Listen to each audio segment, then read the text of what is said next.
chapter 17. 1 Kings chapter 17.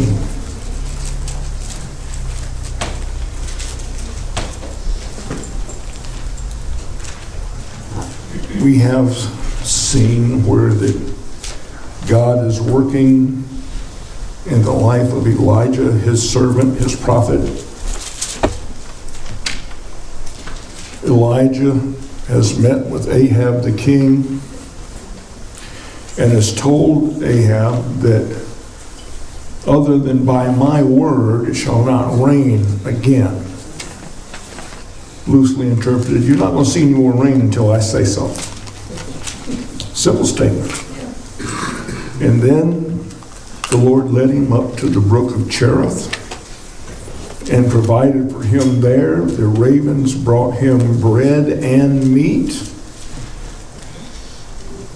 He had water from the brook, but because of the drought in the land, the brook dried up. And then the Lord told him, well, get up and go to Zarephath. There's a woman in Zarephath that is going to feed you and take care of you. She's a widow woman. And so he walks into the gate of the city, and behold, right there is a widow woman. And he asked her for water and for something to eat. And then she exclaims to him, listen, I've come to gather 2 sticks with which I'm going to prepare a cake for me and my son to eat, and then we're going to die.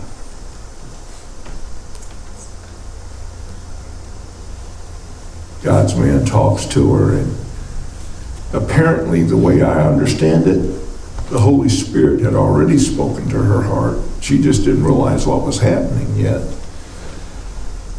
But this brings me to a point that ties what we've studied so far together with what we will look at through the rest of these passages.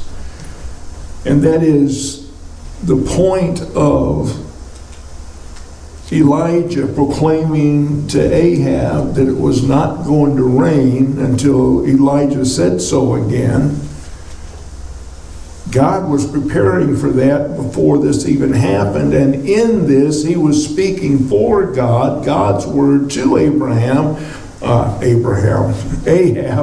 trying to get Ahab's attention. Didn't work. Didn't work. They didn't repent. He didn't tear down the gardens and the groves that were dedicated to Baal, the false prophet, the false god. They kept doing what they were doing, he and his wife Jezebel. For anybody that wants to know where Jezebel came from, that word, and it's got a bad connotation, is that it comes from the Scripture. Scripture describes Jezebel, and she was not a good woman. She influenced Ahab away from the God of Israel unto the god Baal. And so he was, might I say, under her thumb. He had no backbone of his own. And when he did, it was simply to proclaim that somebody else was at fault, not himself. We're going to see that in a moment. So we have a picture already of God making a way. God was making a way from the moment that Elijah said it's not going to rain, all the way through the rest of the story that we're going to look at to where it did rain. It was God's work all the way through. And in the years when the ravens took care of Elijah, through the time when Elijah stayed with the widow woman, this was all the provision of God. Now, I want you to see that all of those things are tied together. I've really wrestled with whether to go on through each part of this passage or whether to skip over to the mountain confrontation, and we can't tell the whole story unless we read that which is leading up to it. So today we're going to pick up in verse 17.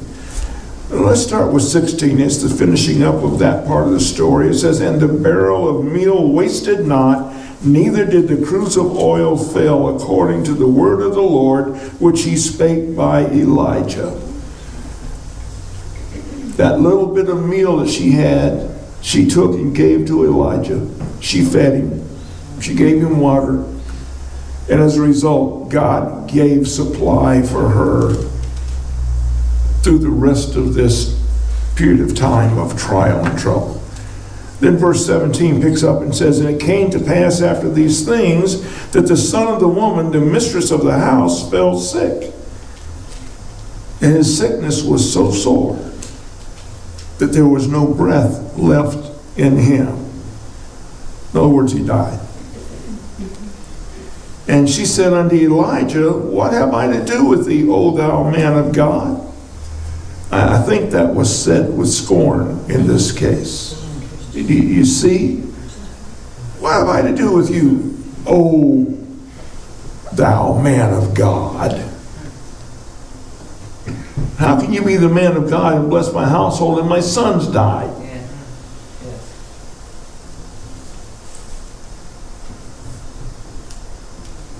"What have I to do with thee, O thou man of God? Art thou come unto me to call my sin to remembrance and to slay my son?" Have you ever contemplated what her sin was?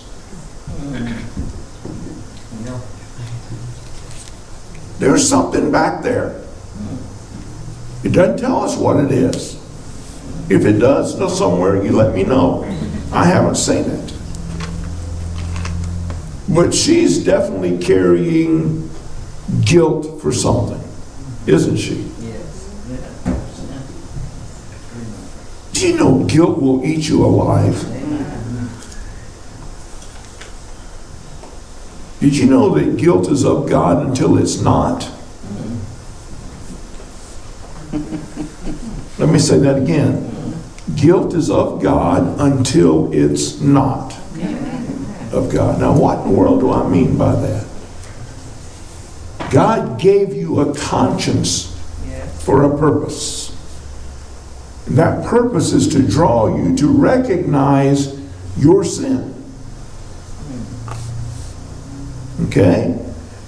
And once recognizing that sin, you call out to the Lord for salvation. And he provides salvation.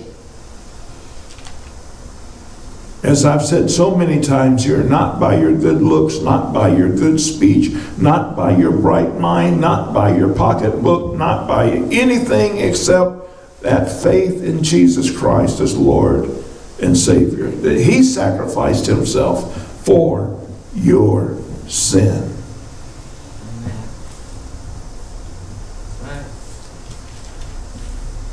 Perfect gift. Perfect timing in your life and in mine. Perfect timing.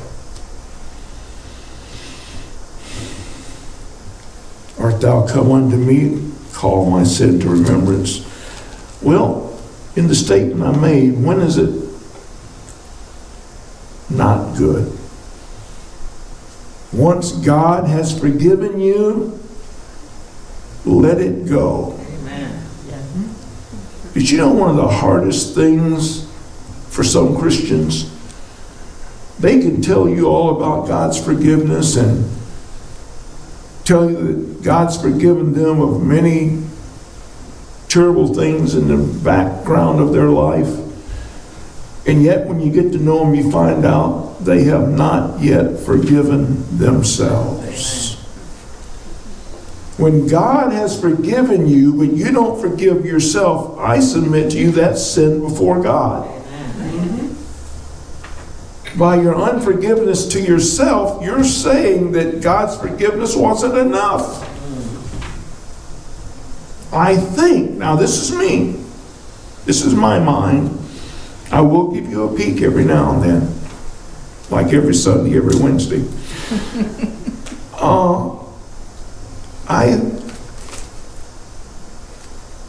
I think that they feel they have to do something, even though God has forgiven them. They must do something. Well, you may be right, you may be wrong. How might it be right? Scripture describes, and I don't have them written down for you today, but describes how you repay someone if you stole from them. It even goes to the point of how you repay someone if you caused a death in the family. Yeah, there are times where you need to make a payment. If you did somebody wrong and there's a way you can make it right, you can't be right with God if you're not willing to make it right with your brother or your sister. So, let go of the guilt and find the release of letting go of other people's guilt. Well, that was quite a segue, wasn't it? Went from your guilt to the other guy's guilt. Sometimes you need to forgive somebody else because they're not forgiving themselves either.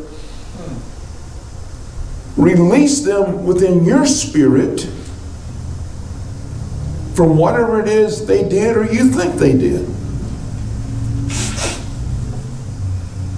A thought for you this morning: has anybody done anything to you that is above your ability to forgive them? No. Not at all. If you refuse to forgive them, it's your choice before God, not of God, and it's your choice to do different than what He has taught us to do. He's taught us, and we've studied it in the last year and a half, that we are to forgive others no matter what they have done to us. And I've got to admit that that's got to be very tough in some circumstances. But I'm going to tell you from experience, you can. Amen. You can forgive somebody that rapes your daughter. You can forgive somebody that kills your daughter. One I've experienced, one I haven't. Only in Christ can you do that. Amen.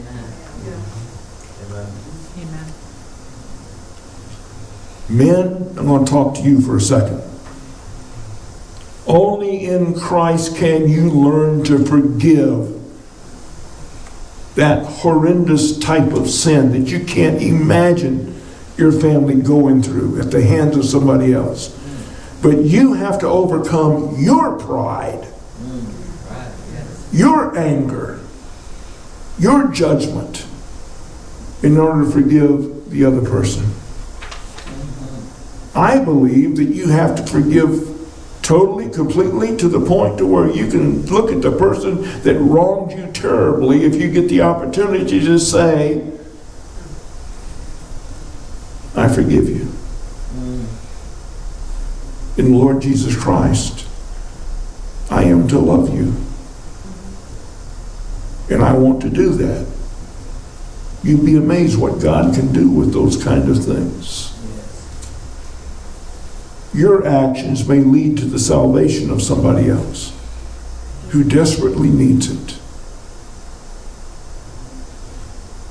I gave you a hint. I tell you now plainly, I've been able to do that in Christ. If I hadn't, I would not be able to sit here this morning and share God's word with you. Because I would be totally unfit before God.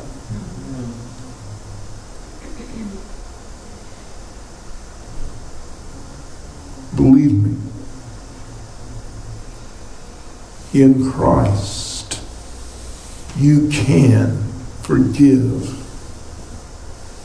anything. Amen. That's 2 weeks in a row. Thank you, Russ. Let's put it different. There we go. Let's pretty bad when you've got to have a spyglass to preach at times, isn't it? All right. So she's dealing with guilt. Verse 19, and he said unto her, give me thy son. And he took him out of her bosom and carried him up into a loft where he abode and laid him upon his own bed. And he cried unto the Lord and said, O Lord my God, hast thou also brought evil upon the widow with whom I sojourn by slaying her son? He stretched himself upon the child 3 times and cried unto the Lord and said, O Lord, my soul, come unto him. So let me read it again. I pray thee, let this child's soul come unto him again. And, let's get where we can see better.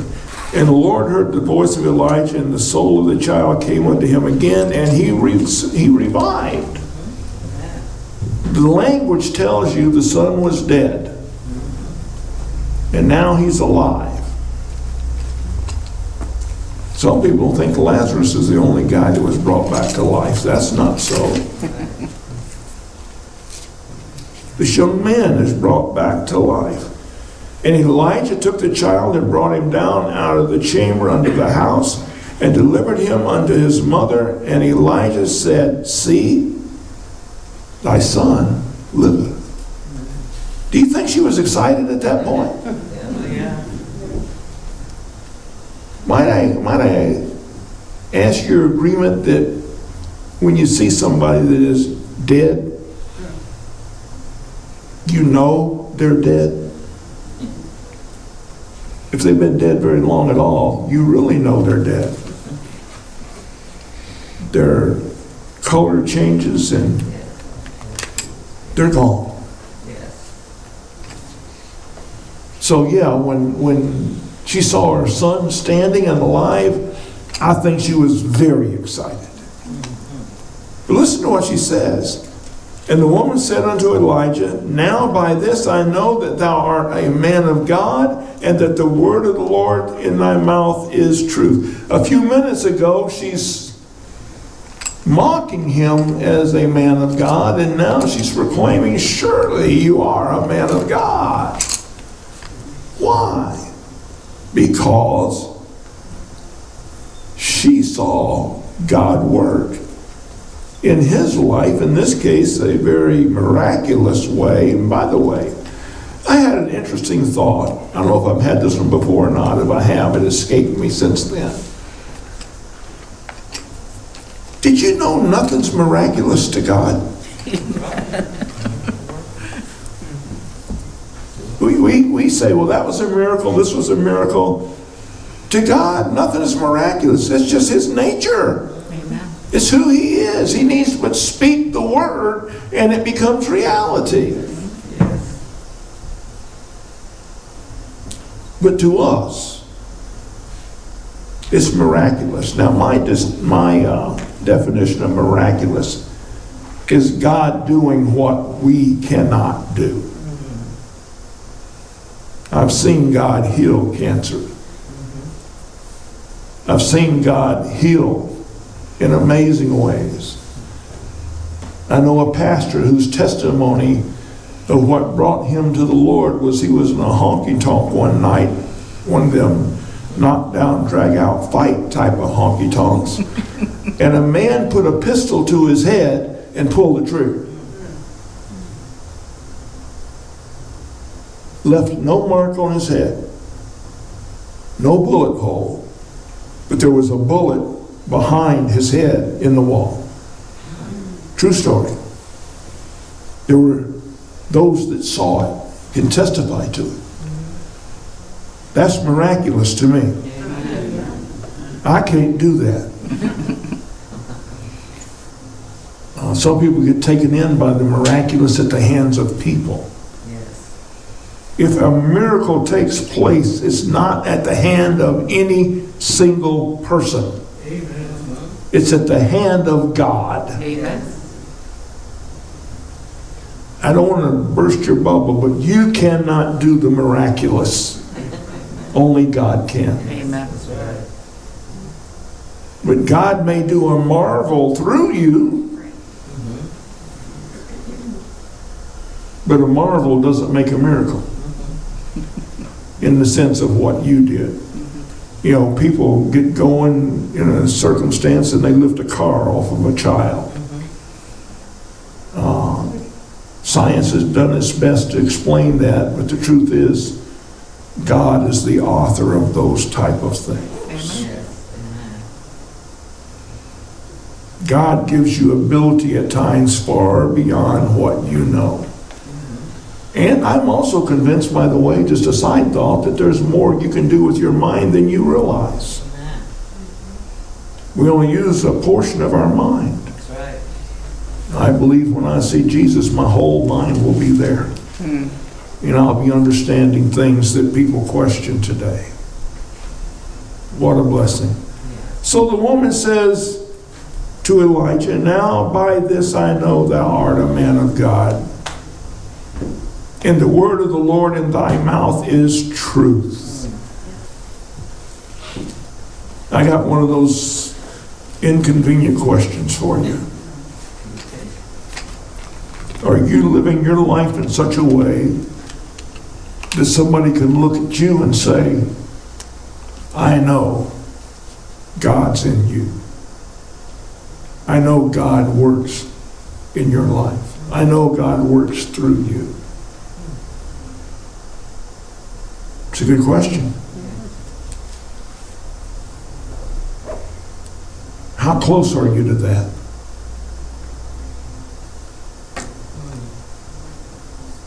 Are you that close? Can I say to you this morning what being that close means? That close counts in horseshoes and atomic bombs. But in your life being aligned with Christ, that much might as well be a million miles. Think about it. How close does God want you to be to Him? Very close. To use the phrase that I used when I first came here, you ought to have so much Jesus in you that if you get a cut, you bleed Jesus. Amen. Now that sounds like an exaggeration, but I'm not being exaggerated. Your life should be so embedded into Christ, and He's so embedded into you that it becomes natural to you to obey the Lord and to not disobey the Lord. I'm going to tell you, you live that kind of life, others will notice.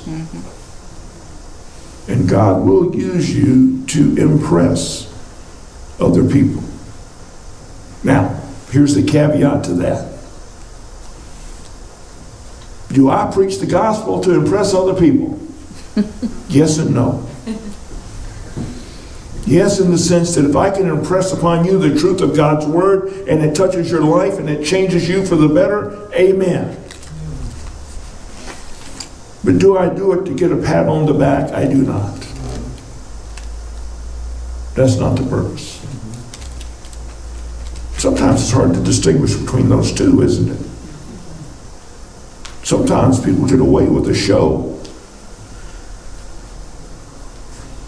And people think the world of them. And yet in their heart, they're skullduggerous. In their heart, they're not doing things to praise the Lord. I'm not going to tell you who he was, but I had a man that I was talking between me and Kermit about last night. And this man could drain the joy out of me in a heartbeat.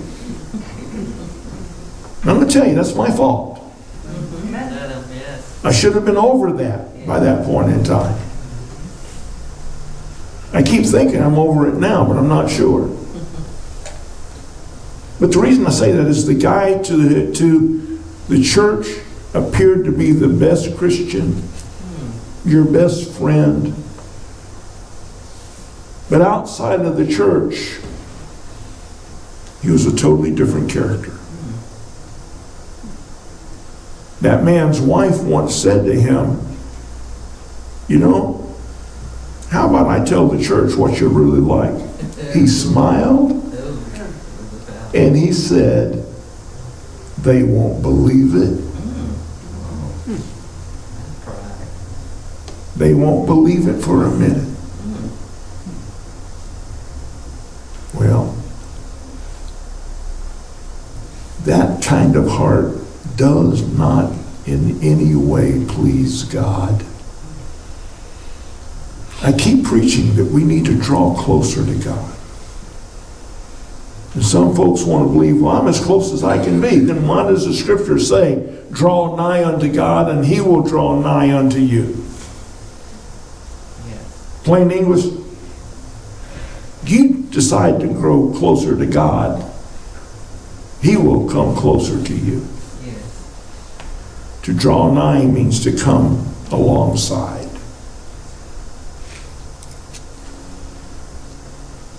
Isn't it interesting how all these things interplay in the Old Testament?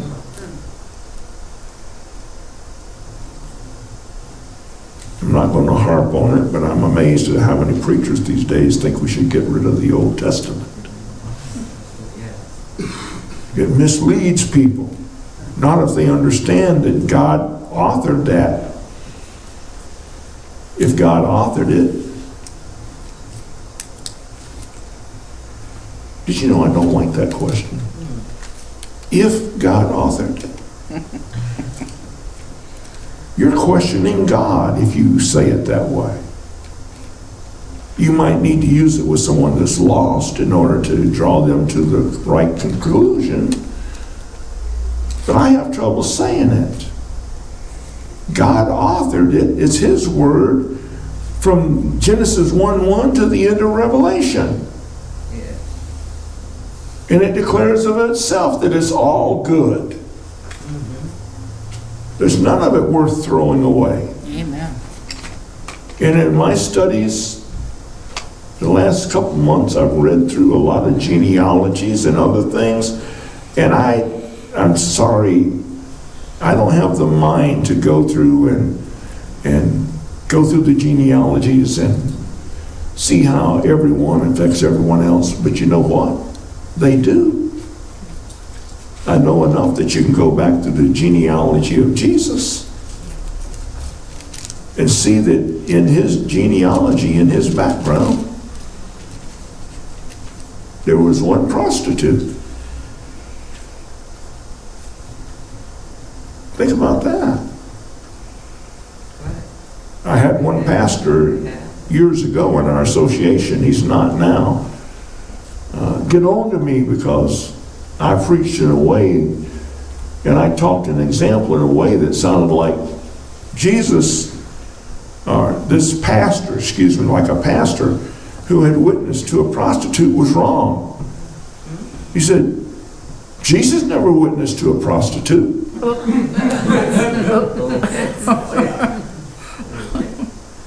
Jesus never spoke to immoral women. Oh, I claim he did, just the same way he spoke to immoral men. Amen. Yeah. He did. And it's a wonderful thing. Amen. When you know someone that once was one of the largest cocaine distributors in this part of our country. At that time, K-Town, better known as Kenosha, was a hub for this area for cocaine. And I saw the cocaine man become a God man, in the sense of God totally changed his life. Amen. He pushed dope and he started pushing Jesus. Amen. And people started making fun of him and thought he had lost his mind. Then they had the opportunity to see him find out he was dying with cancer. You know what he did as he was dying with cancer? He proclaimed the love of Jesus. Amen. Didn't change because life was coming to an end. Didn't change a thing. His name, by the way, was Danny Taylor. One of my best friends growing up.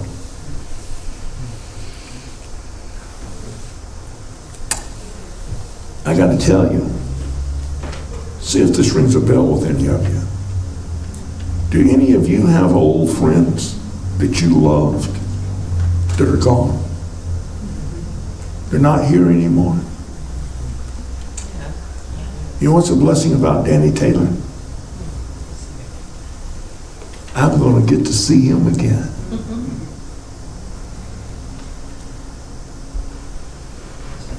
I said something to my family last night, and I'm not sure they understand it. The news of my mother. It hurts. But I'm not the guy that's going to be bawling, shedding tears over what is. And when my mother is taken home, whether it's 6 weeks, 6 months, or another 6 years, if I'm still alive, I'm going to preach and glorify God that now I know I will see her again because I will see her in glory. Amen. I will see her in heaven. And I cannot sit around saying, oh, woe is me, because God takes mom home. Now, that's my assumption. When it happens, I trust that it will be the same. Same way I did with my dad. This idea of being close to God is not an illusion. God will help you through whatever God allows to come into your life. Amen.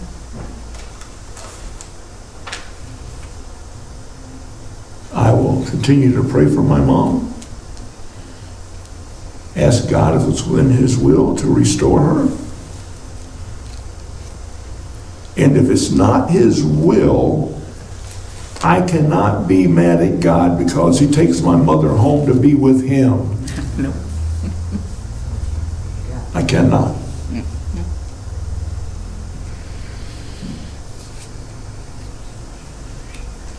This lady had her son restored to her. I guarantee you she was all kinds of excited. And you know what else? She never looked at her son the same again, I wouldn't think. She would treat him maybe differently than she did before. Because now she recognizes that that child is a gift of God. Amen? That's right. Did you know every child is a gift of God? Amen. That's right. There may be children that their earthly parents don't want, Yeah. and that's because they don't recognize that child is a gift from God.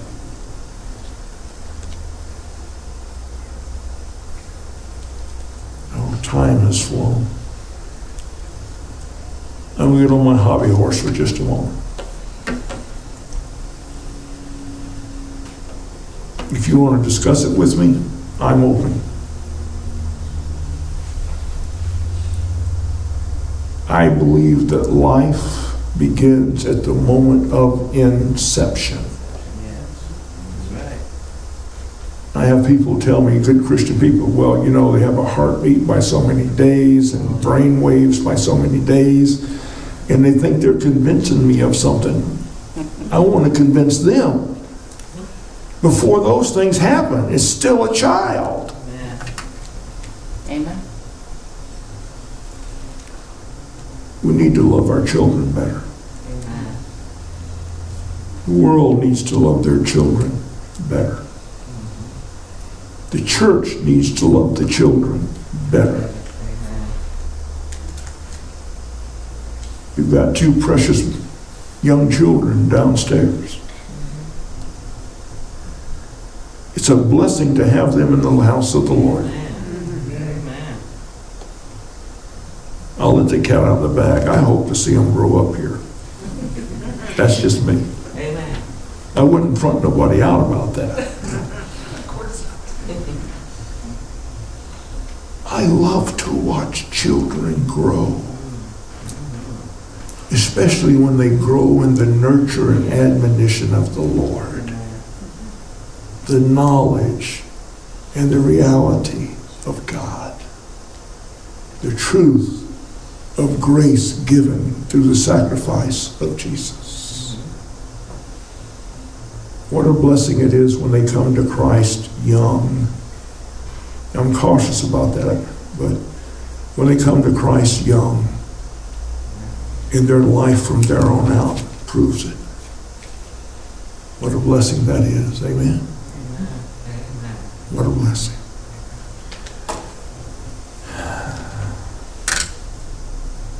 I had a lot more to say this morning, but time has gone. We'll pick it up next week at chapter 18, verse 1. I do ask that you be praying for my mother, for our family as we deal with this. I know some of the family is very, very upset. And don't hear that it's not upsetting to me. That's not what I said.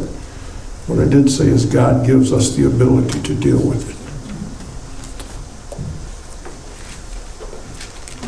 But I do have a special request for you. Pray that God not let her just linger and suffer. Either to lift her up and heal her completely, or to take her home where she's perfectly healed forever. One of the two. And that is in God's hands. It's not in the doctor's hands. It's not in my hands. It's not in your hands. It's in God's hands. It's appointed a man once to die. And after that, judgment. One other thing I want to mention in relationship to that, I forgot earlier. We're not telling my mother she has cancer. Let me explain that very briefly so you understand. There are days when my mother doesn't know who I am.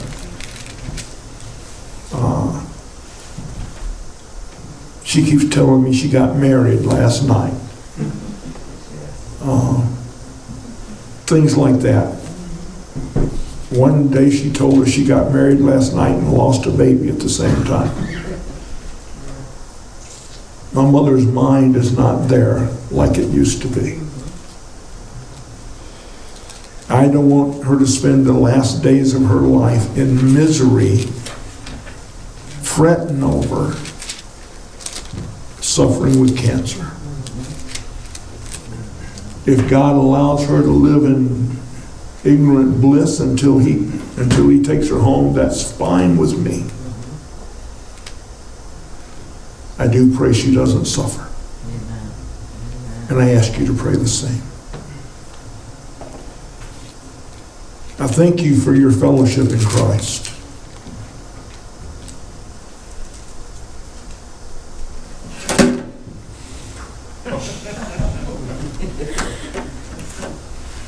You are my extended family.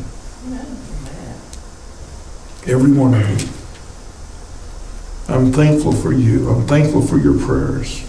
I tell people often that I'm alive and I'm still serving God in answer to other people's prayers. I thank you for that. I say that to say this. I don't know if you're ready for this or not. In the Lord Jesus Christ, you people are powerful. Amen. That's right. answered prayer within the walls of this church over and over and over again prove that you guys serve the living God with a living faith, and you pray and he listens. Yes. Keep praying. Keep praying. Let's pray. Father God, I thank you for this day. Lord, I find so much in the scripture that I end up dealing with more than I intended when I planned the message. So be it, because I see things while I'm preaching that I didn't see before quite often. I thank you for your word, its truth and its value. It sets a path for us to walk on. It sets a relationship for us to live in. And it sets challenges in our way to overcome through that very same word, through the work of your Holy Spirit in our lives. I pray this morning that you bless my mother. She served you almost all the days of her life. She's been faithful. I ask you, Father, that you would be faithful in the answer to prayer. Either bring healing in her life or take her home to be with you in that perfect eternal healing. I ask, Father, that she not suffer long. And even as I say that, Father, with all that is within me, I say, but your will be done. I and my family will be careful to glorify you no matter what path this takes. For you are God, and our faithful and eternal trust is in you. I trust that if you take my mother home, I will see her again. The way things are going, it may not be too many years down the road. But Lord, I'm grateful to know that I will see my mom, my dad, my grandparents, cousins, others that have gone before in knowledge of you. I shall see them again. But Father, some people get it all mixed up. I proclaim to all who will listen today that the greatest person we shall see on the day we enter heaven won't be mom, dad, grandparents, children. It will be Jesus Christ. Amen. And I thank you, Father, that on the day that mom draws her last breath, she will open her eyes in your presence. The same for me and my family, the ones that know you. What a blessing that is, and what a comfort that is. And I pray that everybody within the sound of my voice today will understand that you give comfort to those who seek it in your name. In the name of Jesus, my Lord, my Savior. Amen.